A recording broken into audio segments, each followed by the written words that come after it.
ही कथा केवळ मनोरंजनासाठी बनवली असून ह्याचा सत्य घटनेशी कोणताही संबंध नाही, तसा आढळल्यास एक योगायोग समजावा. आपल्या रोजच्या जीवनामध्ये कदाचित आपल्याला काही असे व्यक्ती भेटतील ज्यांच्या जगामध्ये अस्तित्व कधीच संपलेलं आहे. आई मराठी हॉरर स्टोरी. पण मित्रांनो, त्याआधी एक सूचना. काही दिवसांपासून आपल्या चॅनलला चांगला प्रतिसाद भेटत आहे, पण तो प्रतिसाद सबस्क्रायबरमध्ये बदलत नाही. म्हणून मित्रांनो, आत्ताच आपल्या चॅनलला सबस्क्राईब करा. रात्रीचे 9 वाजले होते. महेशला त्याचे दुकान बंद करायचे होते, पण तो वाट पाहत होता एका बाईची. काय बरं नाव तिचं? महेशने कधीच तिचे नाव विचारले नाही. काही दिवसांपूर्वी महेशने एक शॉप सुरू केले होते. तसे ते फारसे मोठे नव्हते, लहानच होते.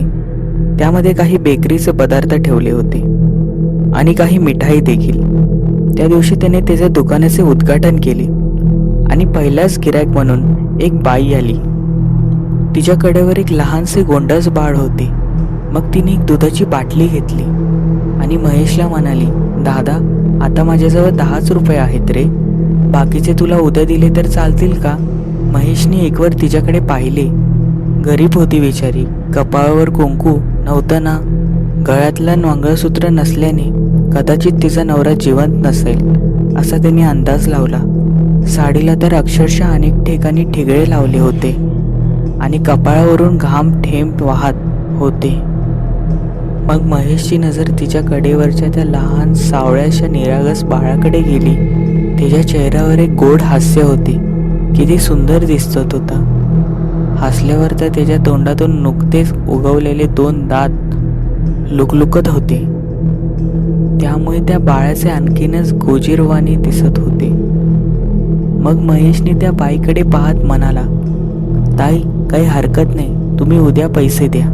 त्या बाईने मोठ्या समाधानाने महेशकडे पाहिलं आणि म्हणाली, उद्या मी नक्की पैसे देईन. तुम्हाला इथेच जवळ राहते मी समोरच जी छोटेसे घर आहे ना, तिथल्या दुसऱ्या गल्लीत एक लहान घर आहे माझं. मग महेश हसत बोलला, अहो ताई, काही हरकत नाही. आणि असं करून ती बाई तिथून निघून गेली. दुसऱ्या दिवशी ती बाई आली आणि तिने पैसे महेशच्या हातात दिले. महेश ते पैसे तिला परत करत म्हणाला, ताई, पैसे नाही घेणार मी तुमच्याकडून. काल तुमच्या हातात पहिली बोहिणी झाली आणि मला काल 1000 रुपयाचा फायदा झाला. हे ऐकून त्या बाईला खूप आनंद झाला, कारण बऱ्याच दिवसांनी तिच्या पायगुणाचे कोणीतरी कौतुक केले होते. नाहीतर तिच्या पतीच्या निधनानंतर तिच्या सासूने तिला पांढऱ्या पायाचे समजून घरातून हाकलून लावले होते. ती म्हणाली, दादा, रात्री किती वाजेपर्यंत दुकान चालू आहे तुमचं? महेश म्हणाला, रात्री 8 वाजता दुकान बंद करतो मी. हे ऐकून त्या बाईचा चेहरा उतरला. महेशने हे लगेच ओळखले आणि तिला विचारले, काय झालं ताई, काही अडचण? ती बाई म्हणाली, दादा, या बाळासाठी आणि स्वतःसाठी 2 घरची दोन्ही भांडी करते मी आणि मोलमजुरी देखील करते. मी रात्री 8:30 वाजता माझ्या घरी येते. तोपर्यंत इकडे सगळे दुकान बंद झालेले असतात. माझ्या बाळाला तसंच रडत झोपावे लागते. हे ऐकताच ती बाई थोडी मनातल्या मनात रडू लागली आणि तिचे अश्रू हे डोळ्यातून बाहेर पडले. महेशला हे ऐकून फार वाईट वाटले. तो तिला म्हणाला, काही काळजी करू नका ताई, तुम्हाला दुधाची बाटली दिल्याशिवाय मी माझे दुकान बंद नाही करणार. पण एक अट आहे. त्या बाईने डोळे पुसतच विचारले, काय आहे अट?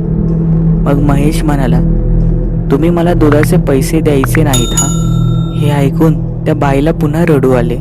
यावेळी तिच्या डोळ्यातले अश्रू हे दुःखाचे नसून आनंदाचे होते. आज तिला माणसामध्ये देव भेटल्यासारखे वाटत होते.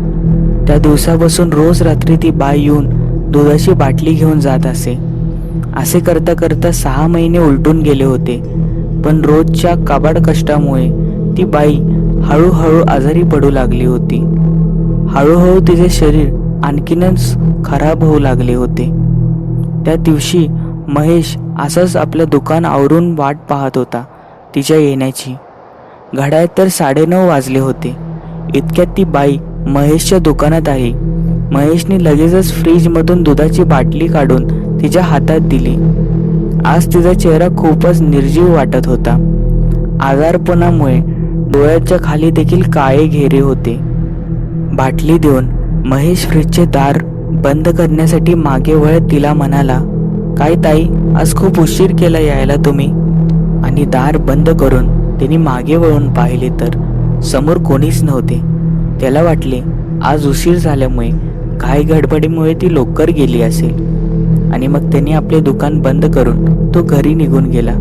दुसऱ्या दिवशी ठीक 8 वाजता ती बाई पुन्हा आली आणि येऊन फक्त उभी राहिली. मग नेहमीप्रमाणे महेशने तिला फ्रीजमधनं दुधाची बाटली काढून दिली आणि टेबलावर ठेवली.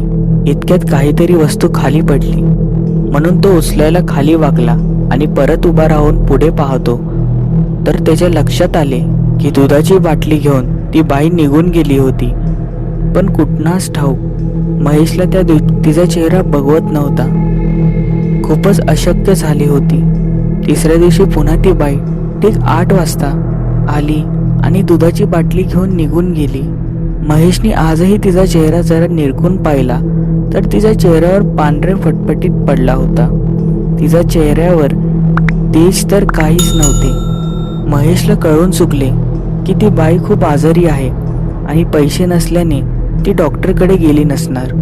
त्याने लगेच दुकान बंद केले आणि आपल्या घरी निघून आला. त्याने त्याच्या बायकोला सर्व हकीकत सांगितली. महेशची बायको ही देखील त्याच्यासारखी अशीच प्रेमळ आणि ती त्याला बोलली की ठीक आहे, आपण तिच्या घरी जाऊ आणि तिला एखाद्या चांगल्या डॉक्टरांकडे घेऊन जाऊ, तिचे उपचार करू. महेशला तिचे बोलणे पटले आणि त्याला तिचा अभिमान वाटला कारण की त्याची देखील अशीच इच्छा होती. मग तो आपल्या बायकोला घेऊन त्या बाईच्या घरी निघाला. तिचा पत्ता अजूनही त्याला चांगला लक्षात होता. मग ते दोघंही तिच्या घराजवळ आले तर तिथे आजूबाजूला दूर दूरपर्यंत कोणाचे तिथे घर नव्हते. एक लहानशी गल्ली मात्र तिकडे होती. मग ते त्या गल्लीमधून पुढे तिथेही बाजूला कोणीच नव्हते. फक्त एक हलकासा घाणेरड्याचा वास तिथे येत होता. मग त्यांनी त्या बाईला घराचे दार ठोठावले, पण दारावर थाप मारताच ते दार चटकन आत लोटून गेले. मग ते दोघंही आत गेले. तसा त्या घाणेरड्या वासाचा एक जोराचा भपका त्यांच्या नाकात शिरला. तसा दोघांनीही आपल्या नाकाला रुमाल लावले. तरीही ते दोघं आत गेले. आतमध्ये फार अंधार होता आणि एक लहान बाळाच्या खेळण्याचा आवाज त्या अंधारातून येत होता. महेशने चाच पडत कशीबशी त्या खोलीत लाईट लावली तर समोरचे ते भयानक दृश्य पाहून दोघांचेही डोळे विस्फारले. दोघांनाही फार मोठा धक्का बसला. समोर ती गरीब बाई मरून पडली होती आणि तिचे शरीर हळूहळू सडू लागले होते. तिच्याकडे पाहून वाटत होते की ती 3 ते 4 दिवस पूर्वीच तिने तिचा जीव सोडला होता. पण तिचे डोळे अजूनही बाजूला खेळत असलेल्या तिच्या लहान बाळालाच पाहत होते. तिचे डोळे एकदम निर्विकार होते. जणू रडून रडून तिच्या डोळ्यातले पाणी साठून गेले होते. त्या निर्जीव देहाचे ते निर्जीव डोळे मात्र सजीव असल्यासारखे त्या बाळाकडे एकटक पाहत होते आणि ते निरागस बाळ मात्र हसून आपल्या आईच्या डोळ्याकडे पाहत खेळत होते. त्या निरागस बाळाला हेही कळत नव्हते की तिच्या आईने कधीच आपले प्राण त्यागले होते. बाजूलाच 3 रिकाम्या दुधाच्या बाटल्या पडल्या होत्या. जणू असा विश्वास वाटत होता की त्याच्या आईने मेल्यानंतरही त्याच्या बाळाला उपाशी पोटी झोपून नाही दिले. ते दृश्य पाहून दोघांच्या अंगावर शहारे उभे राहिले. खरोखरच त्यावेळी ते दृश्य अगदी हेलवून लावणारे होते. महेशला तर विश्वास बसत नव्हता. गेल्या 2-3 दिवसापासून एक मेलेल्या आईची आत्मा त्याच्याकडून आपल्या बाळासाठी दुधाची बाटली नेत होती. मग महेशने त्या बाळाला उचलले आणि आपल्या बायकोच्या हातात सोपवले. तिने खूप प्रेमाने त्या बाळाला आपल्या जवळ घेतले. मग त्या दोघांनी त्या बाईच्या शरीरावर अंतिम संस्कार केला आणि तिच्या आत्म्याला शांती भेटो अशी प्रार्थना केली. एवढंच की काय, त्या बाळाला देखील त्या दोघांनी दत्तक घेतला आणि हे तिघं आज खूप आनंदाने राहत आहे.